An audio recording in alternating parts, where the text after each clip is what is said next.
Cop Talk is brought to you by Good Greek Moving and Storage, your total relocation solution.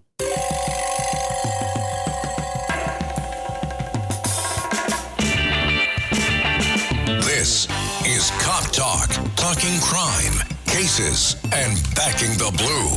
Now, here are your hosts, Captain Ed Mehmet and Detective Kevin Schroeder. Hello, everyone, and welcome to another episode of Cop Talk. I'm your host, Detective Kevin Schroeder, and I'm here with my co-host, Captain Ed Mehmet. Say hello, Ed. Hello, WABC listeners. Here we are with another interesting guest that I think everybody's going to enjoy. At least I did when I heard about her. So today's guest is Beth Van Duyne. She's a representative from Texas, the 24th District, and today she's our guest on Cop Talk. Welcome, Beth. Hey, how are you guys doing? Good. Appreciate you having me on. Thank you for being here. I know you're very busy, and thank you for taking time out to be on Cop Talk today. So, Where did you grow up, Beth?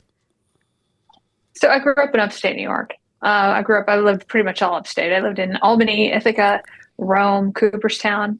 Beautiful area, but I say maybe a New Yorker by birth, but I'm a Texan by choice. Okay. Once I moved to Texas, I could not wait to get back after college. It's a completely different environment in New York than the New York I grew up in. Yes, for sure. Upstate's beautiful, though. Upstate New York is beautiful where you grew up. Yeah. You know. Question: you a Texas Ranger fan or New York Ranger fan? I'm a Texas Ranger fan. Come on. Well, baseball, hockey. Texas Rangers baseball and New York Rangers hockey. You know. We got the Stars. We got the Stars in Dallas. Yeah. So next question even on the hockey side. So next question you already answered. What do you like better, New York or Texas? Texas, Okay. without a doubt. Absolutely, yeah. Absolutely. New York falls are beautiful, but yes, Texas throughout the year and the people, yeah. So if you could just tell us a little about everyone about your district in Texas. So if you've ever flown into the Dallas area, the Dallas-Fort Worth is pretty much in the center of the district. So it includes areas of Dallas, it includes areas of Fort Worth. It is a primarily suburban district, very demographically similar. But we also have I'm trying to think, the most diverse zip code in the country. So we've got people from all around the world that live in the Dallas-Fort Worth area. And, I think we had, 40-something languages when I was mayor of the city of Irving. We had 40-something languages that were spoken in our schools. So it's a very diverse population. But at the same token, it's a great, I think, cross-section of America. No, it sure is. And by the way, I'm a Dallas Cowboy fan, so I've been out to Dallas many times. So good for you. Go Cowboys. Good for you. Captain? How about the crime in your area, if there is any? Yeah. Well, I mean, we are a border state. And so what we've seen is, the vast majority of folks who are coming in through the country, I think Texas is disproportionately taking those. We've had 10 million, 11 million illegal immigrants who've come into our country in the last 3.5 years. Over 4 million have crossed into Texas. 60% of the known gotaways have been in Texas. So, our crime is harsh right now when we're looking at sex trafficking, when we're looking at cartel violence, when we're looking at drugs, specifically fentanyl. I have law enforcement roundtables within my district. I meet with our chiefs of police. I meet with our sheriffs. And they'll tell me that they've seen increases in those types of crimes recently. So I take that seriously and try to figure out what the best way is to handle it. We have a job fair in North Texas. Last year, we had over 16,000 people who came. And one of the biggest jobs that we're hiring was we had an entire row for law enforcement agencies. And it's really hard right now when they've been demonized across the country, when you've got city councils and mayors who have basically tried to defund them. That it's hard to keep folks who want to do their job in that job and get new people in there.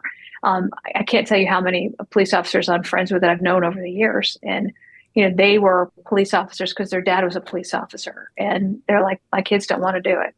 So we're trying to do everything that we can, I think, to support, to prop up, and to encourage people to get into that line of work, including going to New York City and saying, hey, New York's finest. If you don't feel like you're being treated well in your city, come to North Texas. We actually appreciate our law enforcement officers. Well, regarding that, last week, so you ran an ad in the New York Post that drew a lot of attention, and then you were on WABC Katz and Cosby show, and that's how I heard about you. What prompted you to put that ad in the Post? I think seeing the images over and over again of what's happening in New York City police officers, how they're getting beat in the street by people who are here illegally. And it just seems like the elected officials aren't doing anything to even enforce the laws, much less allow the officers to do their job. And as a result, these people, these officers are getting beat down. The very next day, their assailants are being let go, sometimes without cash bail, sometimes without even knowing who they are because they're in this country illegally. And then you start listening to the way that the council members, the mayor, the governors, the DAs are talking about them, and it's heartbreaking. And when you saw what happened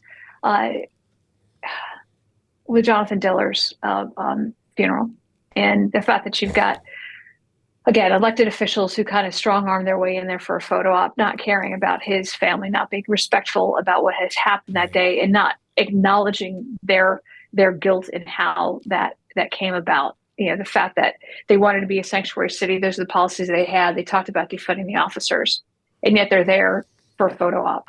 It really angered me. I was heartbroken about it. And I thought, you know what? You're going to put your life on the line. You're going to have people that claim to represent you that really don't care, that are willing to throw you under the bus. You've got a choice. You don't have to stay in New York. When I was mayor, when I was on city council, it was amazing, the relationship that our citizens had with our police officers. They were beloved. They were respected. They were appreciated. And they saw that kind of support from the city council and from the mayor. And my point to, the brave men in blue in New York is, if you want to have that kind of lifestyle, it does still exist. Maybe not where you are, but come to North Texas, where we are hiring. We're the fastest growing state in the country for a reason. People want to live there. They recognize that we want our laws enforced because we want to live in a safe community. And that was really what prompted it. During your WABC interview, you used the term anarchistic politicians. Anarchists, yeah. Right. And they'll just burn it down. They don't care. They don't care who they're harming. They don't care what they're doing, but they will burn it down. And that's exactly how I feel. I mean, the officers there who are doing their job, who are putting their lives on the line, are not getting the support they need. And the politicians just don't seem to care. Well, you also mentioned the elected politicians and the district attorneys. Yeah. Yeah. I mean, a district attorney has the ability to be able to enforce the law, has the ability to be able to throw the book at criminals who are arrested, who have actually done harm to citizens. And instead, they give every excuse in the book. It seems like they're protecting the criminals over the citizens, and they're definitely protecting the criminals over the police officers. Well, we have a similar problem here. In fact, New York City is kind of unique. I'm sure you're aware of this, being a New York State resident.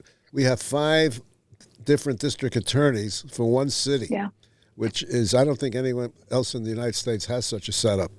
And they all have their own agendas because the city is comprised of 5 counties. Of the 62 counties in New York State, New York City takes up 5. And this is a problem because they all have their own interests. And I'd say about more than half are following the example of D.A. Bragg, who was a disaster here. He on day one, he put out this manifesto of what they were not going to enforce, which was just about everything. Are you familiar with that one? I am. And we're trying to figure out from a legislative perspective, what's the fix for it? You want to allow some kind of prosecutorial discretion, right? That's necessary. But at the same token, when you've got these DAs who are coming down and saying, we're not enforcing the law. The law is only as important and only as strong as the ability to be able to enforce it coming from the courts and coming from the DAs. And if they're not willing to do that, what's the point? And what we're seeing in New York over and over again. By the way, it's not just in New York. We had a DA in Dallas who did the same thing. And that was very frustrating. He said, people who steal up to $700 a day from some of these retail places, we're not going to enforce the law. And guess what? It encouraged people to steal more. I mean, that's what happens when there are no consequences. Well, there's a conflict between what they're doing and what their oath of office is. Their oath of office requires they enforce all laws. And yet, because of the discretion, and yet New York citizens keep hiring. They keep voting for them. Well, at some point in time, it's like, okay, why do you keep voting for these people? And you also mentioned the cashless bail during your interview. Do you have such a problem in Texas? Yeah. Not in most places. In most places, we don't have that. Now, look, in any big urban area that you've got, whether it's Dallas, Fort Worth, Austin, you're going to see crime on increase, and you're going to see more liberal DAs, more liberal mayors. But in the majority of the state, that's not what we see. But yeah, cashless bail is a problem. There has to be a deterrent not to commit crime.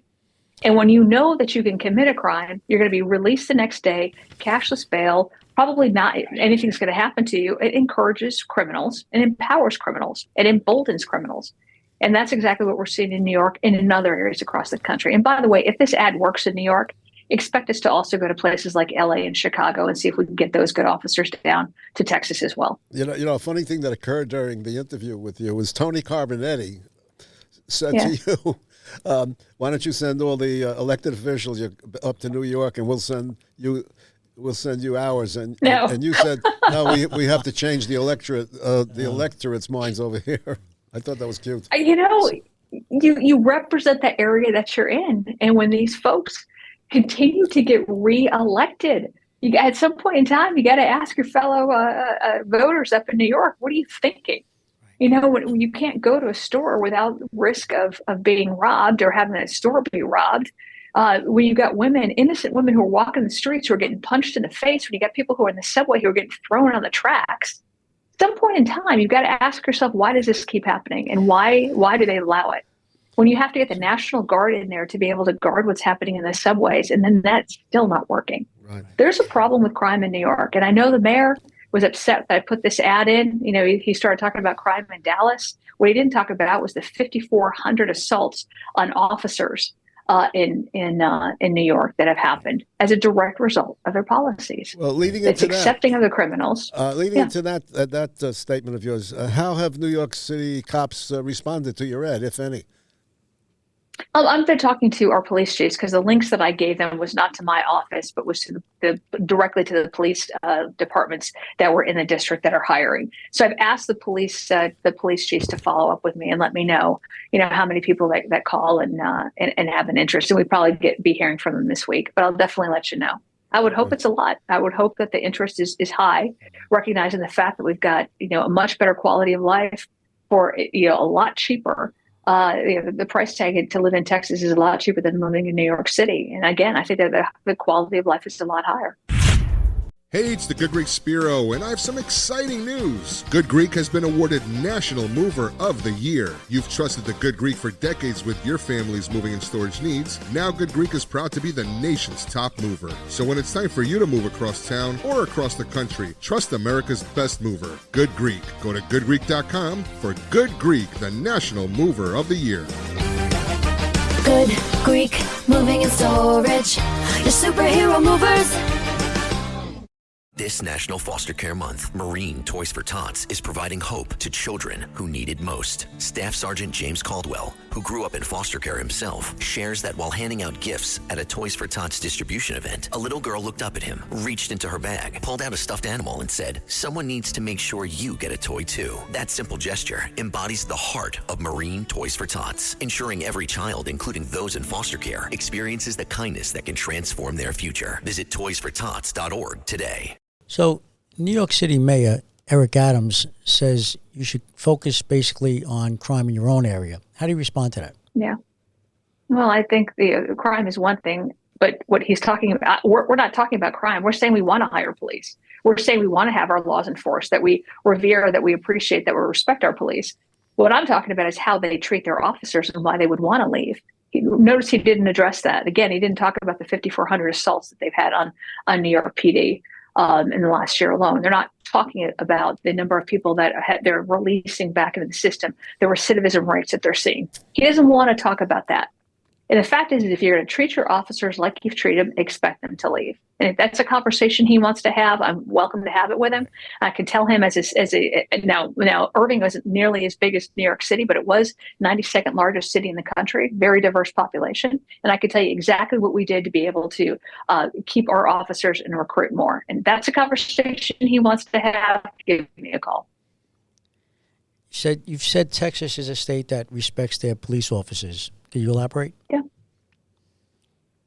So a good example is when I was mayor. We had a very strong relationship with immigrations and customs enforcement. What we found was that when we had criminal illegal aliens in our city that was arrested, our police officers detained them. They called up immigrations and customs enforcement. If they were found to be in our country illegally, they were deported by ICE. And we got a lot of negativity from places like New York, as you can imagine. New York Times wrote articles about it, Chicago, LA Times. And we were threatened that we're going to be, businesses were going to leave, people weren't going to move to our community. We were called racist. We supported our police in that effort. And what we found was we became the 5th safest city in the country. We supported our officers. We didn't throw them under the bus. We didn't call them racist. And what we also found was we were protecting everybody who lived in the city.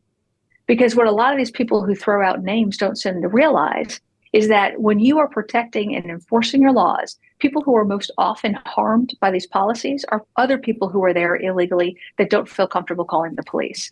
So we actually made everybody feel safer. More businesses came in, and we became one of the fastest growing areas in the country. That was for a reason. But again, it was by encouraging our police officers to do their job and supporting them when they did it. If the New York cops respond to your ad and they want to do you have any specific policies to help them settle in? Well, actually, I mean, they're talking about, it depends on what department they go to work for, but Dallas is doing a huge effort to try to recruit. In fact, they're having lateral transfers. The benefits are fantastic and very competitive salaries. Again, it's a much a cheaper cost of living down here, much higher quality of life. Some schools, we've got great education down here, very complimentary housing. So yeah, they can reach out to all those departments. We included over a dozen links to departments that are hiring. And again, I mean, these are lateral transfers where you're not going to lose your seniority or benefits. How about your rank? Could I go back as a captain? It's going to be dependent on each department and how they handle it. Beth, I have a question. Do you have an age limit with the police department in Dallas? Again, it's going to be each department. It's going to be slightly different. Okay. In New York we City, included links for more than 12 different departments that we're hiring. Okay. In New York City, it's age 63 is when you have to retire at age 63. And I believe you have to be 21 to come on the job. Oh, yeah, but if you're a veteran, you get additional time for each time. I believe at the end. At the end, right. At the end, yes. So I think it can go up to 29. Right, Cap. I have an idea. Why don't you send us the Texas Rangers, and we'll send you our cops. You can't get our Rangers? Are you kidding me? No. But you can't really complain. I mean, the Yankees are not doing too bad either, right? No. Yankees are doing. They should have a good season, I should say. And the Rangers, the New York Rangers are going to make the playoffs. I hope they go far, and I hope they win the Stanley Cup this year. But that's beside the point. But I am a Cowboy fan. I love it. Yeah. I love that you're a Cowboy fan. I am. I've been to. So we got to get you on the Texas Rangers. We got to get you to be a Dallas Stars fan, and then we're good. That sounds Well, I've been to Dallas. I'm a big hockey guy, so we've been to. And actually, my son plays for the NYPD hockey team. But I've been to Dallas Stars game out in of course Dallas. We go to a lot of different stadiums, arenas to see different hockey games. But years ago, back in the late '80s, early '90s, before your time, my old precinct, Midtown North precinct, we used to run a Dallas Cowboy Giants weekend, and I think there's only 3 of us that were Cowboy fans, and about 50 guys were Giant fans that we'd go out there. But the cops out there were great to us, going back in the late '80s, early '90s. The residents, the community, everybody was great. They treat us really well there. How did you become a Cowboys fan growing up in New York? Back in the late '70s, mid '70s, I put on the television. It was a Giant game on a Sunday afternoon, and they were playing the Cowboys. And I liked their uniforms. I liked the cheerleaders, and I just became a Cowboy fan. I get it. But then now I get it. And my children are all Cowboy fans as well, so it's good. It's all good. But no, Roger Staubach for me. That was exactly Roger Staubach. Yes, Bob Hayes. Yep, back in the day. Yep, of course Emmett Smith. But yeah, it's good football out there. It's a great. Dallas is a great city. Texas is a great state. Let's take a moment to thank our sponsor, Good Greek Movers. Good Greek Moving and Storage has been named National Movers of the Year and the most referred moving company in the U.S. Spiro Georgitakis, CEO and founder, was also a police officer, so he knows the importance of safety and the risk of moving. All of the movers are screened and drug tested to ensure your safety. His movers are professionally trained at the Good Greek Academy to learn how to wrap, pack, unpack, load and unload your precious belongings so you have a safe trip to your new home. Good Greek is your total relocation company that will help you find a home, sell a home, get you insurance, transport your car, take your junk and move you. They are your one-stop shop in your relocation needs. Good Greek Moving and Storage is the official movers of 18 colleges in Florida, as well as Major League sports teams in Florida. So whether it's a move across town, across the country, trust America's best movers, Good Greek. Schedule your move today at goodgreek.com. And by the way, I just recently moved, and I also used Greek movers, and this isn't a commercial. This is real, fact, reality. And they were great. They called to let me know that when they would be there. They called to make sure that the movers were there, and then they called the next day to make sure everything was fine. So I highly recommend Good Greek movers. Thank you. One final question from me. We mentioned before the DAs.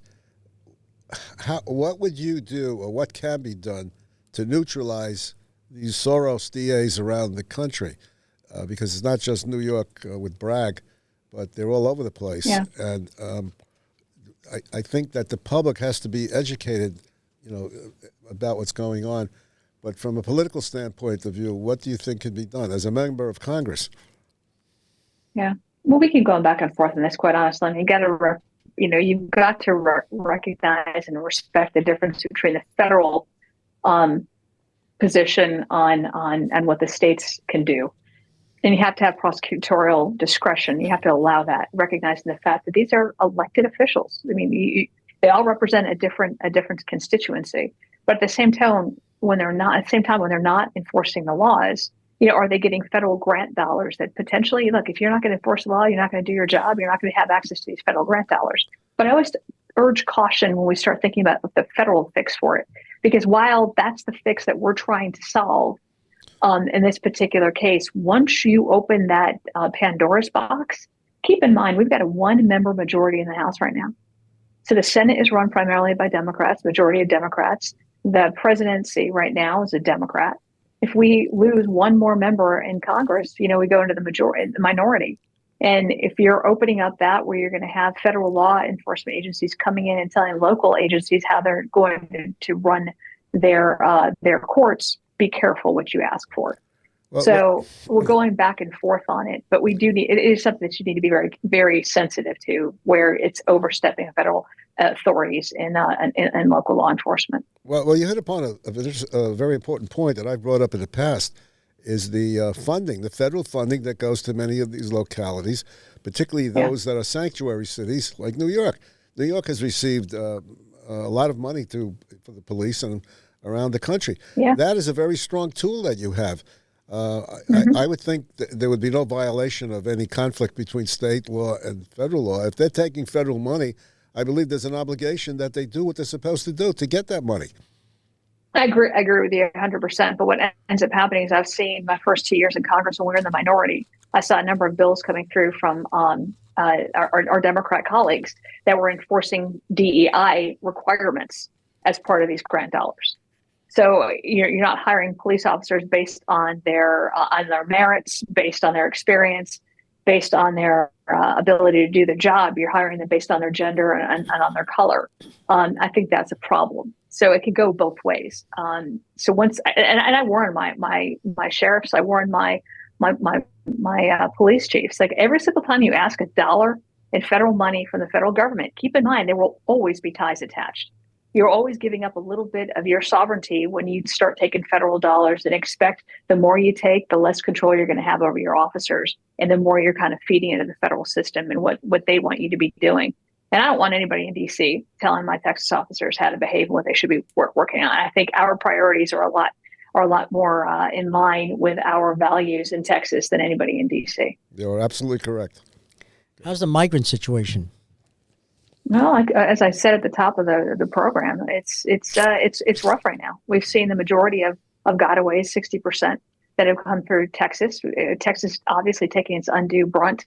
With 40% of the folks who've crossed illegally into the country in the last 3.5 years, again coming through Texas, over 4 million. You've got Abbott, who's down at the border right now, trying to do his damnedest to enforce our laws. And you've got the administration who's suing him over it. They're going back as soon as they start putting up some of the razor wire to form a barrier. You got the federal government now coming in and cutting it down. But what I think Abbott did do is he completely embarrassed the administration, because as soon as he started to enforce, the barriers and push people back, they stopped coming. I mean, shocking. When you actually have a deterrent and you're not welcoming them in, they were starting to go to other places. So you saw more people entering in California. You saw more people entering in New Mexico than you did in Texas, where Texas had been, almost ground zero at that point for illegal immigration. So, we're having a problem with it. And we've seen 1,000% uptick in drug-related seizures in the last 2 years alone. If you start talking to some of our sheriffs, triple-digit increases in deaths as a result of fentanyl poisoning. This is what's happening in Texas. It's happening across the country. Is Eagle Pass in your district? No, Eagle Pass is down right on the border. My district is in North Texas. But again, we're seeing a tremendous amount increase in drugs, in sex trafficking, in human trafficking that's coming all throughout our country, but specifically in Texas. All right. Cap, last word? I think this was a great interview. I'm glad I listened to your interview last week, because had I missed it... Me too. Well, actually, it was in the Post, so I would have seen it either way. And I said to my partner here, our host, Kevin, I think that this lady would be a great interview, and you have been a great interview. And I believe you're up for re-election coming November, and we'll do whatever we can to support you. Absolutely. Thank you. And if anytime you guys want to talk about my experiences with police, or talk about some of the issues that you're having, or what you think we should be doing in D.C., invite me back on. Love to have those conversations. Well, that'll be great. Well, thank you, Congresswoman Beth Van Duyne, representative from Texas. Thank you so much for spending time with us today. I know you're very busy, so we'll let you get back to work. Thanks again. Be safe out there. And right now, I'd like to thank everyone for listening to Cop Talk. If you like what you hear, please subscribe. You can also follow us on Twitter, at Cop WABC, at Cop Talk WABC. Until next time, be safe out there. God bless you, and God bless America. And all police, law enforcement agencies, all police and law enforcement agencies in the United States and around the world.